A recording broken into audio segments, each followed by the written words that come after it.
You're listening to the ESP, the European Skeptics Podcast, an independent weekly show set out to bring you news, interesting topics, and interviews with people mostly from Europe, building bridges and breaking down language barriers to show the world how active and awesome the skeptical movement is in the region. This is episode 532. I'm your host, Andras Pinter, and joining me for the show is my co-host, Pontus Böckman. See ya! Hejsan, Andras. I am sort of on the road. On the road, so, okay. Yeah. I gotta tell our listeners where you are. Yes, I'm sitting in my car because I couldn't find a quiet spot to record. But in here it's quiet. It's also extremely hot because some stupid reason I am parked in the sun. We will see how it works. If I catch on fire, I will let you know. God. But please tell me you're not doing it Roxette style, so you're not sleeping in your car. No. Well, it depends on you, actually. It's as long as you have an engaging and interesting thing to say, I will not fall asleep. Okay. Okay. Ooh, no pressure whatsoever. No pressure at all. No whatsoever. I do hope that you have a sufficient level of partial oxygen level, though, in the car. So that will help you stay up as well. I think we're good. So what's up, Andras? What's up on your end? Well, I'm sitting in my regular room. Busy times. But I'm currently at home, which is an unusual thing to do at this time of the year. To somewhat try to ease the tension in my private life, I decided to cancel one of my tours. So I gave it to someone else. Oh, very mature thing to do. Yeah, but it's difficult. Yeah, you try to do as much as possible, especially when it's high season. And high season is all the way up to the end of October as well, where I have already announced that I would not be available. Don't know why that might be. Because Liverpool, here we come. Yes, of course. Can't wait to be there. But this time it's not going to be a loose period. Like whenever it was QED, I tried either beforehand or after that a couple of days to spend with my sisters in Brighton. But this year it will probably not be possible to happen. Yeah. How have you been? Apart from sitting in your car? I'm also extremely busy. It is crazy times. I don't know what to tell you, but, well, I won't bore the listeners with that, but there's a lot to do. Okay, but there are things that are predicted, or rather forecast, and unfortunately, I don't have good news. If you already feel the heat in your car, I don't really have good news. Okay. Scientists are warning that the next couple of years could bring a perfect storm of climate extremes. So there have been a couple of new analyses that suggest that global temperatures in 2026 and 2027 may spike higher than previously expected. Several research groups projected, obviously using updated climate models, that a strong chance of temporarily exceeding 1.5 degrees of warming compared to pre-industrial levels can occur. And it would not be unprecedented, because we have seen moments, days or weeks in the last couple of years that it has happened. And it doesn't mean that the Paris target is permanently breached. But regarding long-term trends, the more often it occurs and the more severely, the more of a challenge it becomes to deal with, right? And we're about to get an even clearer preview of what the world would look like with those temperature elevations. But here is the real kicker. This spike that I've just talked about is being supercharged by the projected comeback of El Niño. Yes. Or no, we don't want that now. No fucking way. Forecasters say there is a high probability that a powerful and potentially unusually intense El Niño phase will develop by autumn 2026. And the Pacific is already showing the early fingerprints of that shift. So when you layer a major El Niño on top of a planet already overheated by human activity, because El Niño is basically a periodical change, but it's a natural change in the whole global climate system. So if you put that on top of the overheating of the planet, its effects get severely amplified. Scientists warn that this will trigger a domino effect of extreme weather globally, from intense heat waves and severe droughts in some regions to heavier downpours and disrupted storm patterns in other regions, which will be resulting in devastating floods. And to make it even more devastating, marine heat waves could threaten entire ecosystems and regional fisheries. So, in short, we're all fucked. As usual, yes. Yeah. So scientists say we should race for another round of bumpy ride, bringing record-breaking global heat, more volatile weather patterns across Europe and the world, and climate impact arriving faster and harder than many models anticipated. And of course, this is just a gentle reminder that physics, which of course is driving the whole climate system, isn't waiting for our politics to catch up. So it's just happening, and we should really try to catch up. But it's not, it doesn't seem to be happening, and that drives me nuts. But our new Ministry of the Living Environment seems to be taking climate action really seriously. In which country? At least in Hungary. In Hungary. This is just a continuation of what I was talking about last week. Obviously, we don't know what the actions will be yet, but so far, the rhetorics, at least, looks very good. Yep. All right. So, are we ready to roll? Yes, let's rock and roll. Parts of the podcast? Okay. So, as usual, let's start with TWISH, also known as This Week in Skeptical History. Well, this one might be more along the lines of science history, but I hope neither you nor our listeners would mind. So this week, we're traveling back in time to the age of sail, something a lot of us tend to romanticize, me included, because it was an era when the world's oceans were a place for discovery. Vast amounts of water were there to test your skills as a navigator and your stamina. Nobody cared about El Niño. El Niño, La Niña, who the fuck cares? But they had other things to care about. Yep. Like making a lot of money. That was the major driver of discovery anyway. But to be honest, those vessels championing those voyages were also floating laboratories of human suffering. These were the years when the greatest threat to sailors was not enemy cannon fire, not storms, or even getting shipwrecked. Not even sharks. Nothing like that. Even if you got shipwrecked, it was not as bad as disease, and scurvy in particular.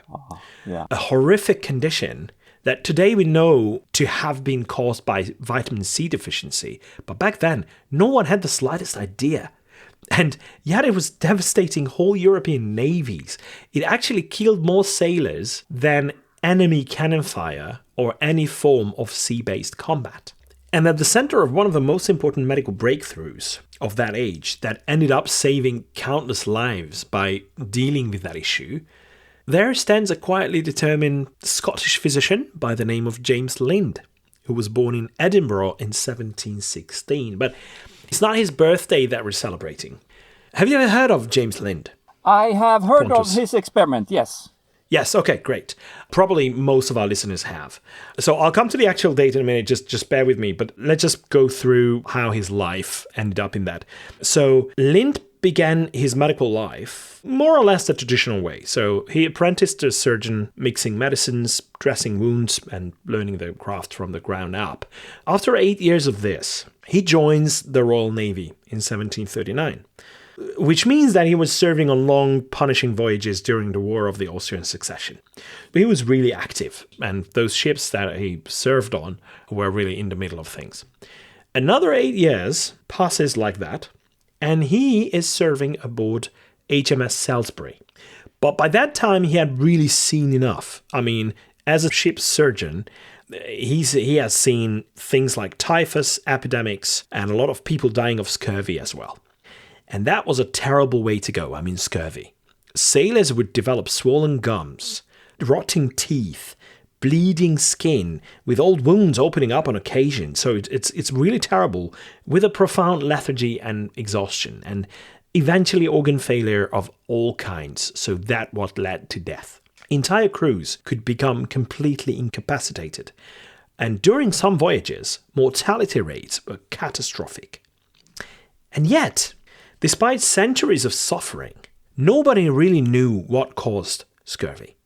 Medical theories ranged from bad air to putrefaction, bodily humours, dampness, laziness, or even melancholy. But the cures, now that is even more interesting, because they were equally speculative.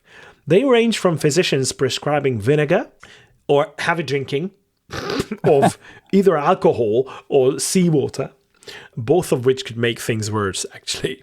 But sometimes it was sulfuric acid, cider, herbal concoctions, or in extreme cases, burying patients up to their necks in sand.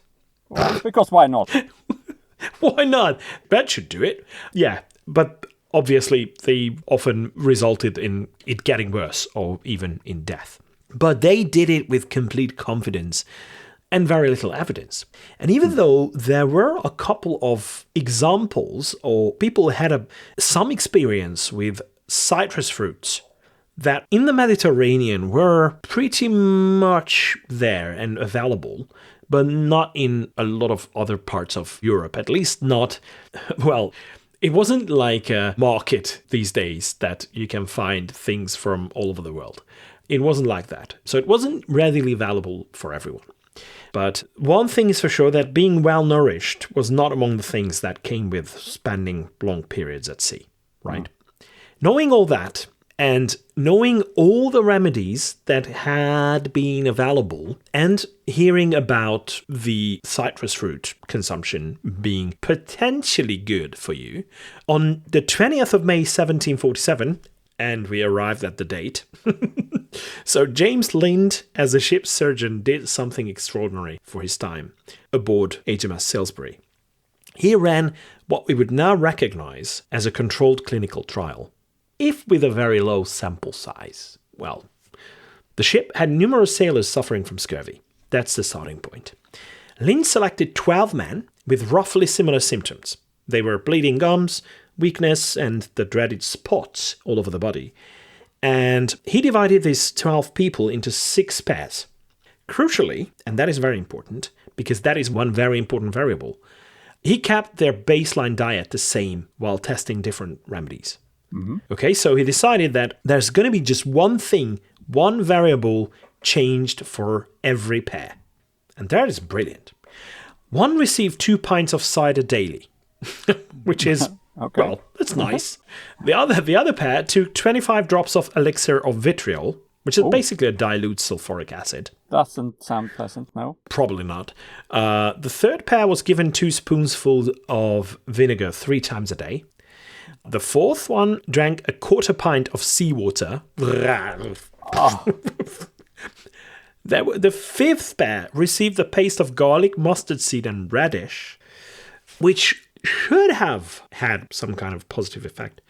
And pair 6 were given 2 oranges and 1 lemon every day. Unfortunately, the experiment had to stop after just 6 days because the ship ran out of fruit. So obviously they couldn't provide them with enough of it. This would never have gotten through peer review, I'm quite sure. Yeah, probably not. So the results were undeniable. The sailors eating the citrus fruits made a sudden and spectacular recovery. One was fit for duty within days. The other became the nurse for the rest of the sick. So that guy was well enough as well. You got promoted to doctor. Group, yes, okay. No, yeah. Oh, you survived. You can become a doctor.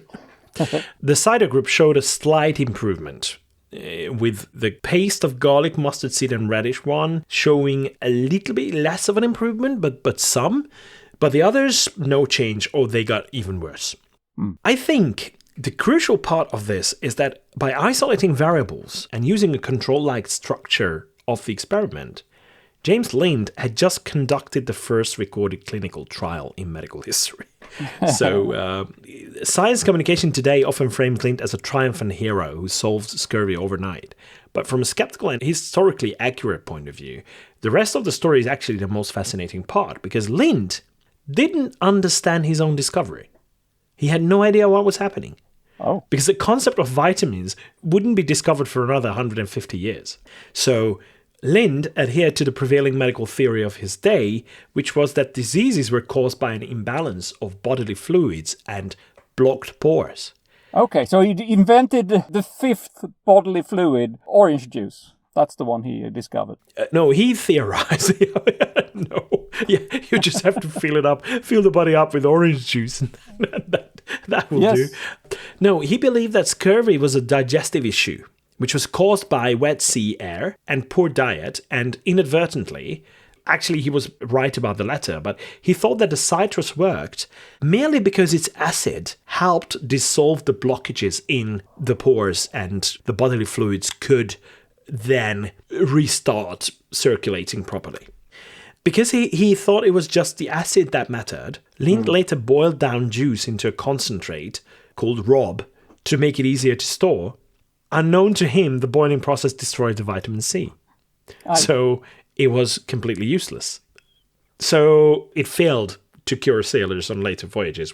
Lind himself lost faith in all that and moved on to other theories. Oh, he was so close. Yeah, he was. He published his findings in 1753, and that work demonstrated deep knowledge of the disease's history and contemporary theory. That can be seen in the way that he built up the experiment as well. So he knew about all the theories and the currently available cures, even if they weren't successful. But despite the clarity of his experiment and the clarity of the results, the medical establishment largely ignored him. Part of the reason for that was that citrus was already known in a way, at least anecdotally, to help scurvy, and Lind's own theoretical explanations were not always aligned with what he'd call modern experimental rigor. Still, his trial remains a bit of a landmark, one of the earliest systematic attempts to compare treatments under controlled conditions.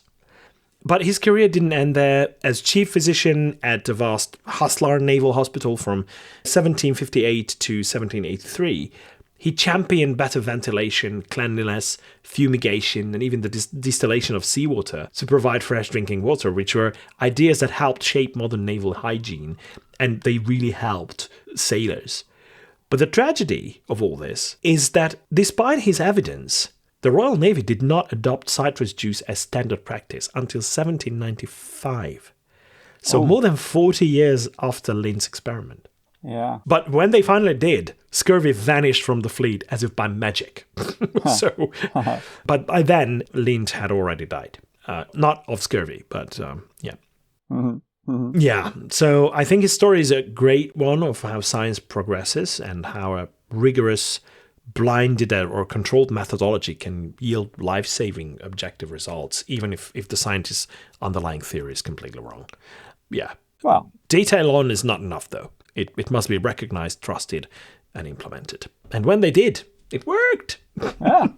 Hooray! Hooray! Yeah, scurvy is not something that you hear a lot about these days. People don't get it, except there is a rumor from my university town that there were two roommates, who got scurvy because they were only living on white bread and booze. Well... Yeah, I don't know if it's true, but... Yeah. Well... Today, you have to really make an effort to get scurvy, because we do have access to vitamins quite freely. Yeah, you basically have to be stupid. If it's not because you cannot afford to get enough vitamin intake, it's you really have to be stupid for that. Yeah. All right. And we featured him and his experiment, which started on the 20th of May, 1747. All right. And that brings us to the news round.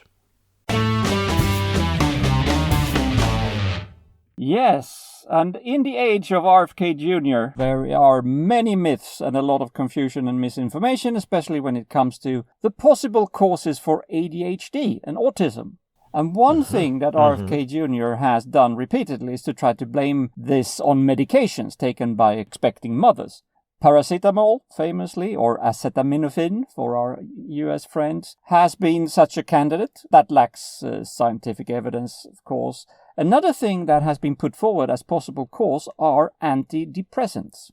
A new meta-study published in The Lancet Psychiatry analyzed 37 existing studies, which together included 600,000 women who had taken antidepressants during pregnancy and 25 million women who had not done so. So this is quite a number of people if you put all those 37 studies together. So what did this meta-study find? Well, here's where Bobby Jr. should pay attention, because the first analysis they did, quite on purpose, was to not do any controlling for confounding factors.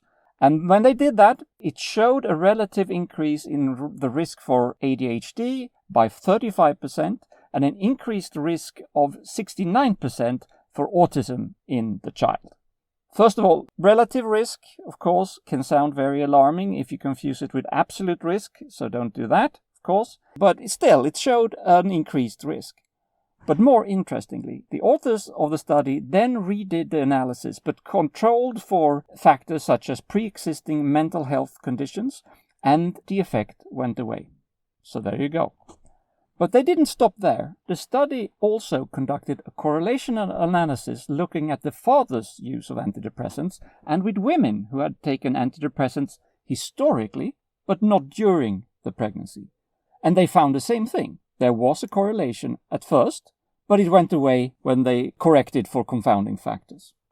Also, and this is very significant, there was no difference between high or low usage of antidepressants in the non-controlled analysis. This means that there is no dose effect response, and you would expect that. If you eat a lot of the substance in question, you would have a bigger effect, but they didn't show that. So this meta-study is pretty convincing, and it provides evidence for that the antidepressants themselves do not cause ADHD or autism. The lead author, Dr. Wing-Chun Zhang, had this to say about the results. Quote, "Together, this suggests that it's not the antidepressants themselves causing an increased risk in autism and ADHD, but it's more likely to be due to other factors, including genetic predisposition to conditions such as ADHD, autism, and mental health conditions." End quote. So, I am quite convinced now that Bobby Jr. is going to fully switch over and understand that he should not blame antidepressants for ADHD or autism ever again. Right. All right, so I've put together two news items because they kind of belong together, I think. There have been two European cities where it's recently been demonstrated that the internet age brings about all kinds of idiocies. So whatever good you want to do as a leader, someone somewhere will turn it into a culture war. Even if that's just climate policy or climate policy that glances at food. So take Amsterdam, for example. According to viral posts that have been circulating, the city supposedly banned meat adverts to avoid offending Muslims. Of course they did. Of course, yeah. It's a dramatic story and completely wrong. As Euronews reports, the real policy, which is a ban covering meat, fossil fuels, and other high-emission products in public spaces to be advertised, is basically climate-focused. So it's about advertising in public spaces. And meat as something that is a high-emission product when it comes to climate science, it's just understandable. So this is a progressive kind of attitude from Amsterdam's leadership. No religious angle, no secret plot, and your local butcher can still put a steak poster in the window because it's in public spaces that the ban is effective. The only thing being protected here is the planet, not Muslims, and no religious affiliations of any sort. It's really ridiculous that these are circulating. But in the meantime, in Copenhagen, social media erupted over claims that elderly care homes were being rationed to 80 grams of beef per week. A sort of climate-themed punishment for pensioners, as the social media posts put it. So, punishment for pensioners. Snopes dug into this one and found, of course, a mundane, non-binding dietary guideline from 2021. Not a law, not a restriction, and definitely not enforced. So the infamous so-called climate sinners that are circulating online. It's basically a mistranslation that spread faster than a rumor at family barbecue. So both stories follow the same recipe. Start with a real, fairly boring climate policy or healthcare policy. Add a generous pinch of outrage. Misinterpret liberally. And serve hot on social media. And the result is a disinformation stew that has little to do with what Amsterdam or Copenhagen actually decided or promoted, and everything to do with how quickly facts get lost once the culture war machine starts grinding. Climate policies may be complex, and there are several aspects of them. So, yeah, consuming less meat, that is one of them. But that is often recommended by healthcare practitioners as well, and dietitians. So that is not a new thing. You don't have to think more into it or see more into it than there actually is. And unfortunately, the misinformation about all these complex climate policies is often simple and, well, simply wrong. Yeah. Yeah. Typical. Okay, so we haven't mentioned the Hantavirus yet on the ESP. Yes. So I think it's high time we do so. And naturally, people are paying attention to this scary story. We all remember the pandemic. People are speculating, could it be a new one? So in short, on 3rd of May 2026, an outbreak of Hantavirus was reported aboard the cruise ship MV Hondius in the Atlantic Ocean, resulting in 3 tragic deaths and eventually 8 additional cases. And since the incubation time can be up to 8 weeks, the story isn't quite over yet. There are quarantine measures going on. It's a whole thing. But of course, on the internet, a whole lot of rumors and claims are circulating, some which are true and others not so much. Luckily, we have Snopes again, who has collected 8 of these claims and tried to verify or debunk them. And I will go through them one by one. There's a link in the show notes if you want to know more details, because it will take too long for me to read the whole thing. But I'll just give the rough situation here with each one. And I will do them chronologically in the order that Snopes took them on. So already on the 24th of March, Snopes addressed a rumor about a hantavirus outbreak in China. So that's before this current story. And also that hantavirus outbreak were rumored to have happened already back in 2020. So this was an old story. And the claim was rated mostly false by Snopes. What was true was that there was one man in China who died from infection, but it was not a new phenomena. It happens, it's rare, but one infection is not an outbreak. So we can put that one to rest. Then we have the first claim regarding the outbreak of the MV Hondius. On 7th of May, Snopes checked the claim that this was the first ever known cases of hantavirus spreading human to human. If that had been the case, this would mark a new and dangerous change in the virus. However, this was rated false by Snopes. Researchers have known for at least 30 years that one variant of hantavirus can spread directly between people, although that is rare. So there was no new mutation necessary to explain this outbreak. Then on 8th of May, so the day after, Snopes addressed the claim that Pfizer had said that hantavirus is a side effect of their COVID-19 vaccine. Oh, no. Oh, no. This is obvious anti-vax nonsense. A vaccine against one virus cannot make an unrelated virus suddenly appear. But there was, of course, a kernel of truth in there, because what Pfizer had done is to list hantavirus infection among, quote, adverse events of special interest, end quote. Adverse events are unwanted medical events that can occur after vaccination. Not because of the vaccination, but if you're vaccinated, you don't want to get a hantavirus infection on top of that. But it's not caused by the vaccination. Then, on the 9th of May, only one full day later, Snopes took on another claim.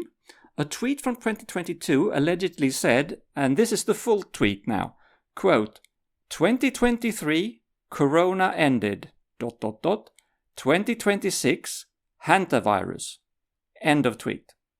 So this tweet... And? Yes, and... This tweet was one of only 4 tweets by this account, and the account is called @IamASoothsayer. So somebody who claims to predict the future. But only 4 tweets altogether. So what's happening in 2029? Well, they didn't say. Does the person know? Okay. I don't know. But the interesting thing is that as far as Snopes can make out, this tweet is true. It was posted in 2022. So, short as it is, it sort of predicted a hantavirus outbreak in 2026. Well done. I don't know how they did that. Of course, there are millions of tweets of all kinds of things. Yeah. Occasionally, some of them turns out to come true. So, I don't know what we should make of that. But it's good that Snopes doesn't just debunk things. They also admit that this was actually true. All right. 12th of May, they took a look at the claim that the CDC fired cruise ship inspectors under RFK Jr. in 2025. This one they weren't able to independently confirm, so we don't know. Maybe. That's also one thing that Snopes does. If they can't find a result, they say, okay, we don't know. On the 30th of May, Snopes looked at whether a purported fact sheet from a Colorado health authority said hantavirus, quote, is not contagious, end quote. This is still under investigation, but there is a screenshot of this fact sheet. It is sort of old-timey, and it is possible that it was printed before the first known human-to-human infection in 1996. Or it can also be that the fact sheet is just wrong. You know, that happens. Shit happens. It doesn't require a conspiracy. Fact shit happens. Fact shit happens, yes. All right, 2 more. 14th of May, Snopes looked at the online claim that 323 vials of pathogens, including hantavirus, went missing from an Australian lab in 2024. Ooh. They rate the truth of that claim as mixture, because it is true that 323 of these vials appeared to have gone missing in December of 2024, but a later investigation found that the samples were likely listed as missing due to incomplete lab records, rather than being actually lost or stolen. When it comes to pathogens, though, you don't want that to be the case. You should be more careful. And you know, exactly. take inventory, don't lose them. That is a bit sloppy, I agree. Yeah, keep track of everything that you deal with there and you handle, because otherwise it will scare the shit out of people for a good reason. Yeah. So, Okay, so the last one. Let's finish off with a classical anti-Semitic conspiracy theory claim, which was debunked on the 14th of May, same as the last one, by Snopes. And the answer is, no, the word hanta does not mean scam in Hebrew.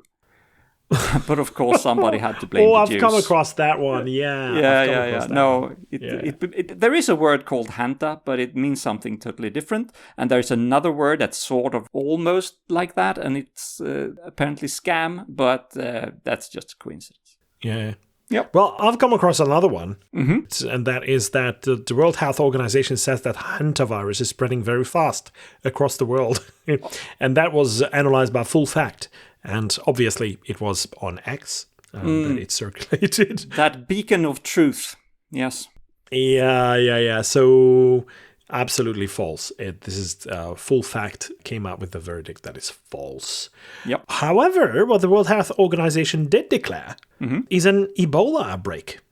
Yes. In the Democratic Republic of the Congo. I saw that. Very worrying. It's a public health emergency of international concern. But it's internationally in the sense that it doesn't mean that it's a global pandemic that we are looking at. No.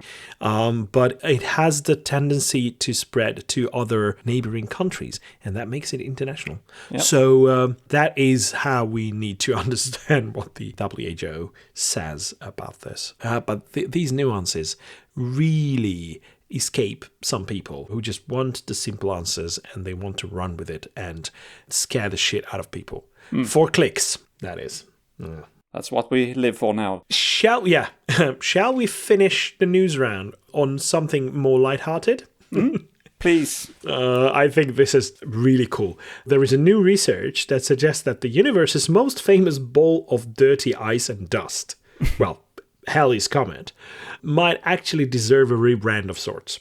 Because it looks like Edmund Halley, the 17th century astronomer, who actually died in the 18th century, but never mind, who famously identified its periodic nature, may have been beaten to it by a medieval monk with a sharp eye and an even sharper memory, an English monk named Aylmer of Malmesbury, who, according to new findings, successfully identified the comet's periodic nature in the 11th century.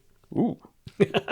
So, a study from Leiden University came out, and according to them, the researchers, Aylmer of Malmesbury, who lived sometime between the end of the 10th and the beginning of the 11th century, he was an English monk, better known for allegedly strapping wings to his arms and attempting human flight. Oops, how did that go?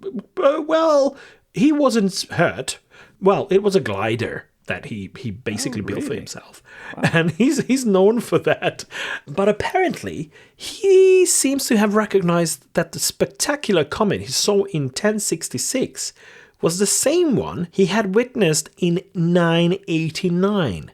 So, first of all, he lived an incredibly long life, for starters. Yes. And then he had a memory of his childhood of that phenomenon, that stellar phenomenon. Yeah. But yeah. No, I'm just wondering, if he only had 2 data points, how can he know that it was the same? I mean, it could be 2 different ones with just, 76 years in between. Yeah, but probably the appearance was very... Well, Halley connected the dots between the appearances of 1531, 1607, and 1682 anyway. So that was based on the same kind of observations. It's a periodic comet, so every time it returns, it provides a very similar experience.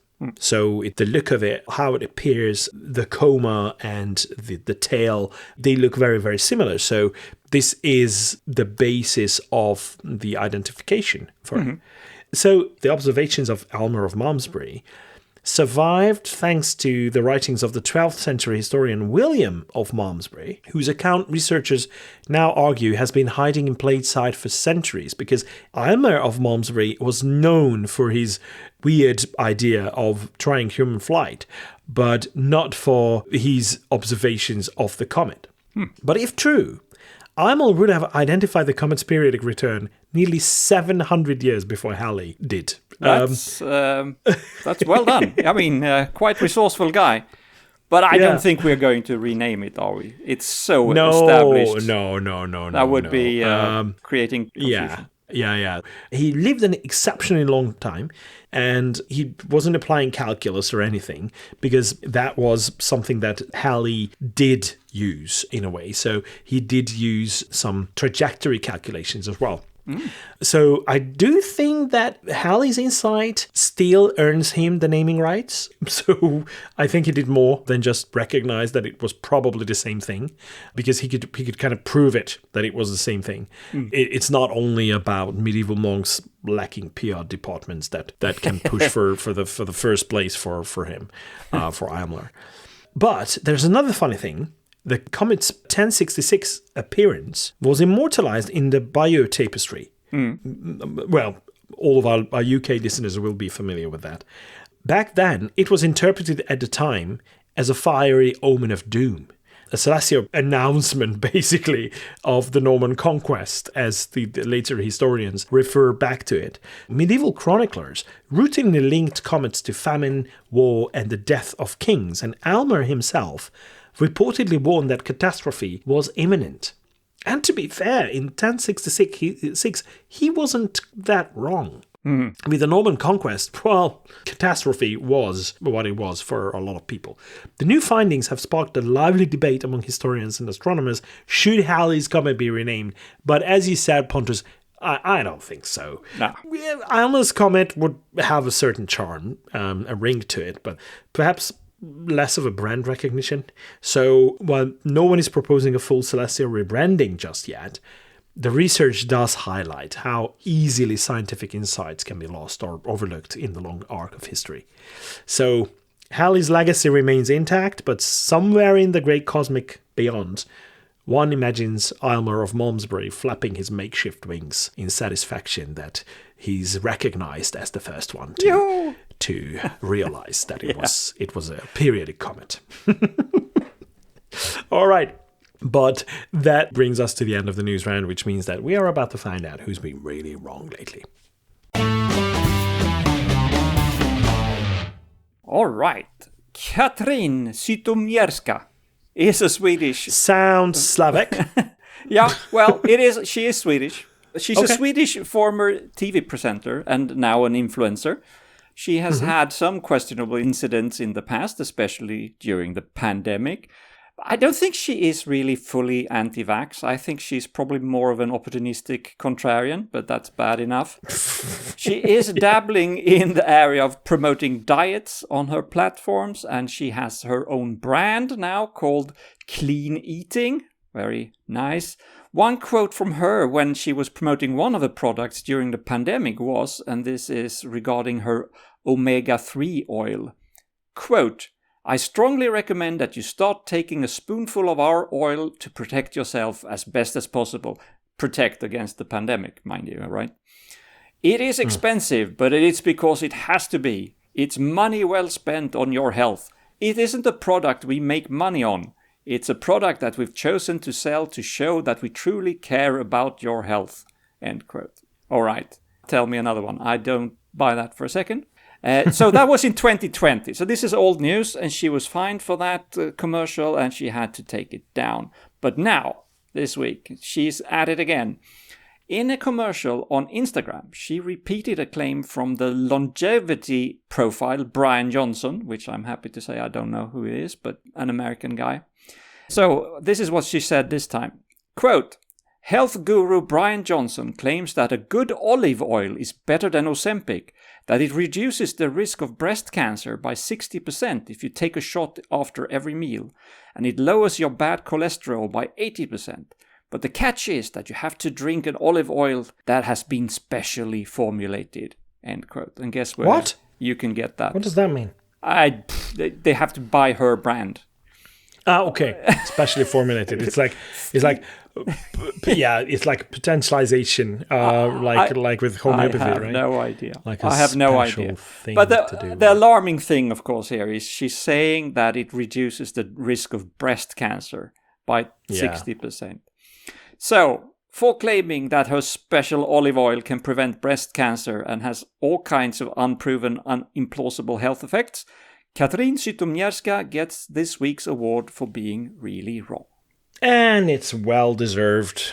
Yeah. Wow. Shame on her. Shame on her. I know there are probably thousands of other influencers with similar claims out there, but we have to point them out when we can. And just because a lot of other people are doing the same shit, she shouldn't be doing it. Exactly. The reason why we're pointing these people out is because we want the pattern to be recognized.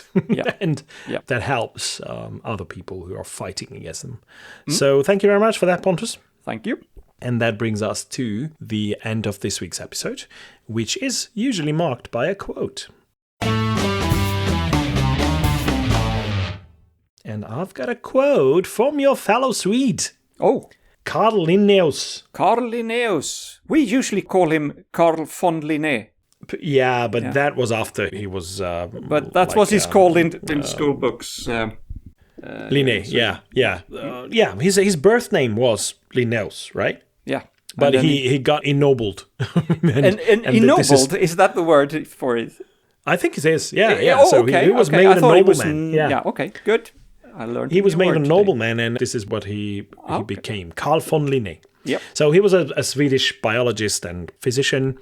And what we can thank him for is that he came up with what we call binomial nomenclature. It's the way we name living things. And that is very similar to how family names and first names are working. So you have a larger category and you go deeper and deeper and deeper. And you end up with being able to identify one single person. It has a lot to do with taxonomy. Actually, that is how he is often referred to, the father of taxonomy, of modern taxonomy at least.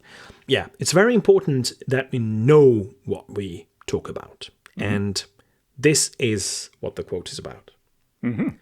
If the names are unknown, knowledge of the things also perishes. Ah, very nice. You basically can't know something until you know what it is and what it's called.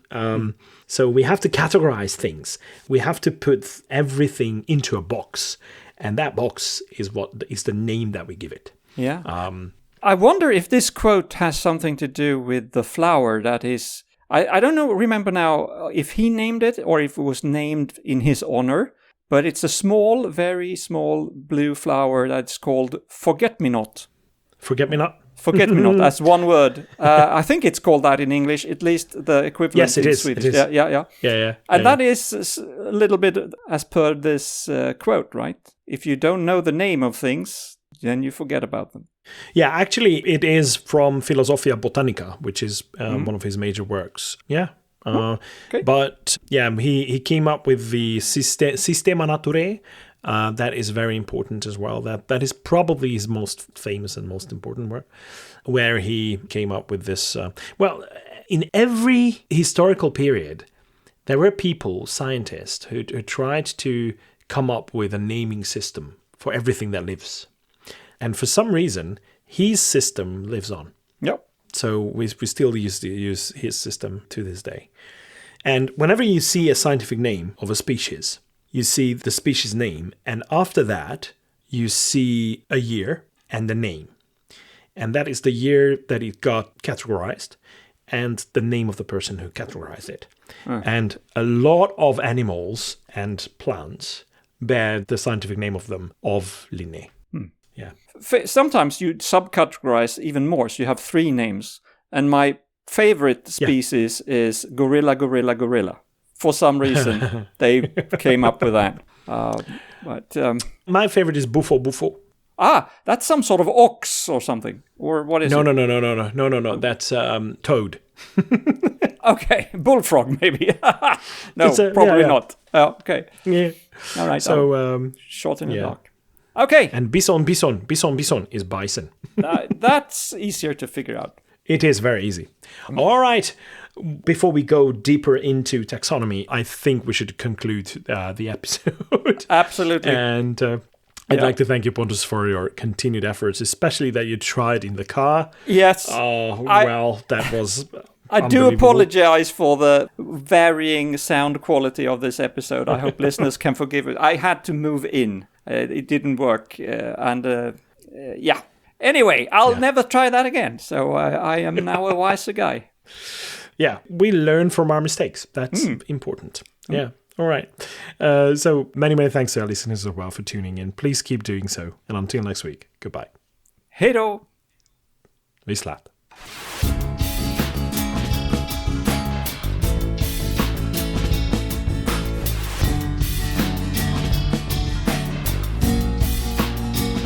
This has been your ESP experience. The show is produced and recorded by TheESP.eu. Join us again next time, but until then, please send your feedback and comments to info@TheESP.eu. We would also love to hear your ideas and suggestions regarding topics, and if you have any skeptical news from any European country, we're always eager to hear about them. If you have an upcoming local event or an organization to promote, please don't hesitate to let us know, as we are more than happy to help. All music in the program was written and performed by Keisha J. Gray and George Robb and is used with their permission.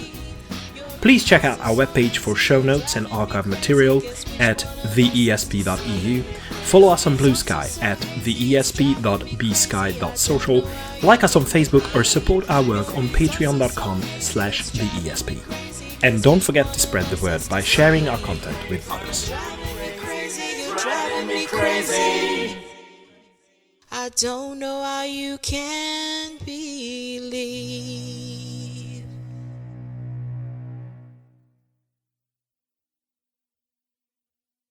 But there is... Jävla hund. La hund. The hund, the dog. The dog. Oh, I thought that was what you're talking about. Yeah? I can't hear it, Okay. but it's probably because of Zoom filtering it out. Yeah, we'll get into my... Your recording, yeah. There's somebody passing here with a... yeah, all right, okay. 37 existing studies. Studies. Yeah. Wi-Fi doesn't reach out here, and I tried to use the phone, but the phone overheated because it was in the sun. Ah. You know, this was not a good idea. Remind me that I will not to try do it this again. Okay. I will. Ay. I promise. Are you there? Yes, I am. Okay, good. I've moved indoors. You did? Okay. It'll be a little bit echoey, but a lot of echoes. Fuck. We're being rationed to 80 grams of beer 80 grams of beef. Okay.